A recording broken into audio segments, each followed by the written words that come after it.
Hey guys, it's CL, and welcome back to my YouTube channel. I make brand new Critical Role recaps every Saturday at noon, and would be happy to have you join the party. If you haven't already, please go ahead and subscribe, and hit the Bertrand bell to be notified of future videos. Now, without further ado, let's discuss the 21st episode of Campaign 3 of Critical Role. First, I'd like to wish Ashley Johnson well, as she sadly missed this week because of COVID. I hope she gets well really quickly, and I can't wait to have her back. I really don't miss the days of Blind Spot where this was a normal occurrence. Luckily, she's asymptomatic, and hopefully things will be good soon. Our episode begins with some of the shittiest initiative rolls in a while. I feel like I've said that a lot this campaign. Bell's Hells put their focus on shattering a glass case encompassing Wind Folly, a mysterious lapis earring that will earn them a victory should they acquire it. Luckily, despite their bad rolls, Matt and his two clay golems rolled even worse, falling prone after Imogen commands the pair to grovel at her feet. Using a nifty combination of Laudna's wood chisel and Ashton's hammer, Chetney manages to break apart the container and nab the item within. While the two golems continue to sit in a corner and think about what they did, the Hells attempt to escape the way they came in while their opponent is distracted.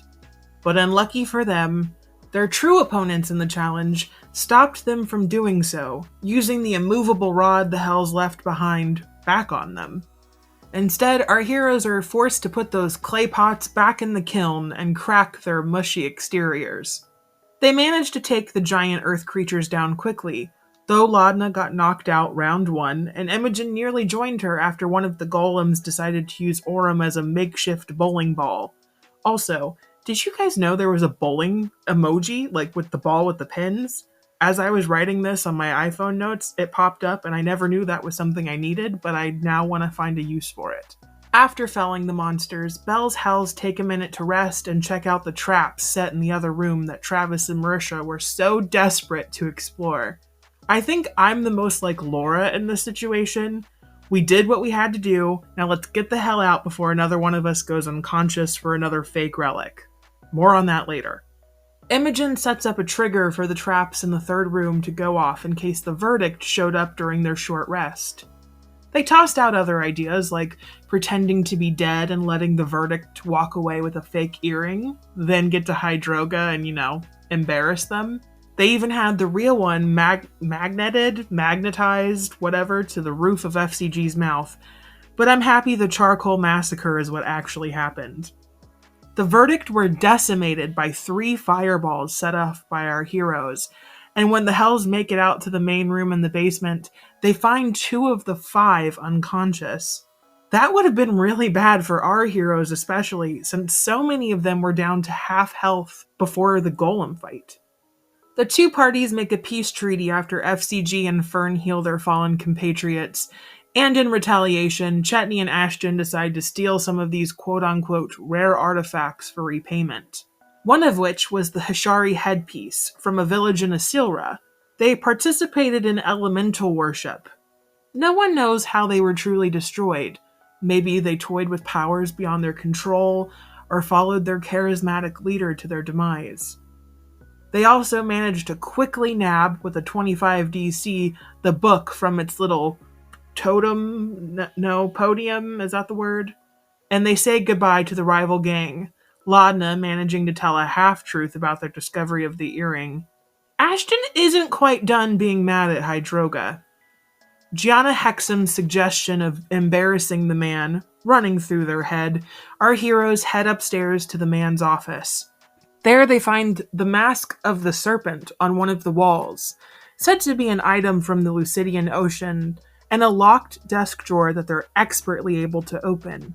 Stealing the papers and a pair of enchanted glasses within, the party turn in the earring to Hydroga to claim their victory, and decide to sleep outside of the town's perimeters, just in case Hydroga discovers his possessions are missing, or if the verdict want to plot their revenge. The following morning, the Hells split up so Chetney can visit the local wood shop with Orem, while the rest of them retrieve the horses.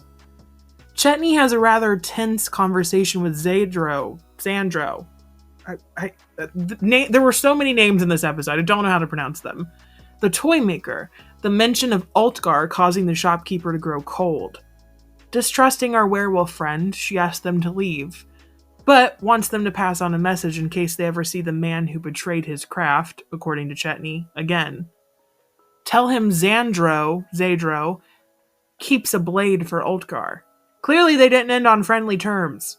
When they part, Orym begins to question the man and his dealings in Uthadurn, but they're cut short by Astani heading towards them with an update.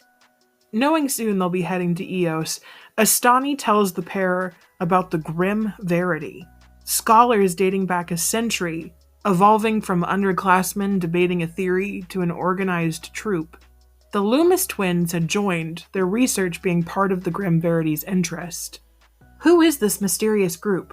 Once the man finishes feeding the birds with his bread loaf, he lets them know they can try and get into contact with Ebenolt Kai, an old colleague who could potentially help ease passage to Eos for the Hells, and could maybe help delve further into either what happened to the twins or what they were studying.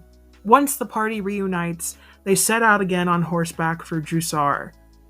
Though the journey is uneventful, using FCG's identify spells, we're able to discover some secrets about the items they found. First of all, the religious spear on the wall of the museum, as well as the book they stole, were fakes. Not to mention, the book is riddled with ... just like the museum. The remnants of the broken beacon were also faked.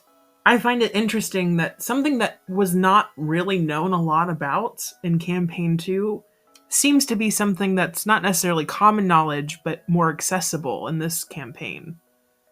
Is that 5-year time gap enough time that word spread about the beacons? Also, Hydroga is a total hack. How is he even in business? Where does someone like that get the money to even start a collection like this, fake or not? Does he have silent investors? Or maybe are some of his relics real? Maybe that's why the Mask of the Serpent is kept in his office instead of on display. However, Hydroga does have some actual information they could use. The glasses they found are charm glasses, holding an enchantment that Ashton deemed useful for Fearne, slipping them into her myriad of trinkets. The papers found in the same desk drawer, once exposed to ice cold, are contracts from across Exandria. A reoccurring name among the contracts is sp.y.sh-n. Translated, that's Spiraling Shen. We're not so sure about the Y. Spiraling Shen, if you don't remember, is a character from Campaign 1 who was part of the Clasp. Another letter is a spy report of Hexam's dealings in Wildmount. He uncovered 3 shipments set months apart, all a small singular crate picked up by one solo figure. Ashton recalls finding a crate with the nobodies, but they can't remember due to their fuzzy memory. I haven't watched EXU in its entirety, so I'm sorry if this is off, but watching Liam's eyebrow quirk at this made me wonder if it's connected to the ship that the Crown Keepers found one of the vestiges of divergence in. I mean, Spiraling Shin is of the Clasp and Iman. It can't be a coincidence, can it? What do you guys think?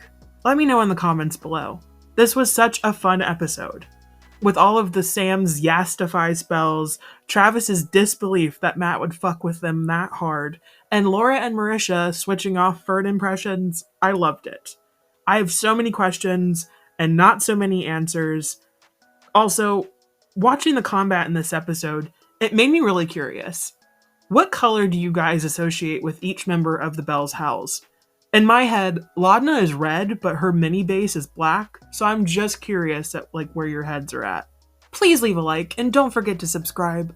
Also check out A Pilot Podcast, where my friends and I review TV shows and film every Monday. I have an album called Scorpio out now as well, and I hope you'll check it out. Thank you so much for watching. Stay safe out there. Bidet, my friends. It's a full summer.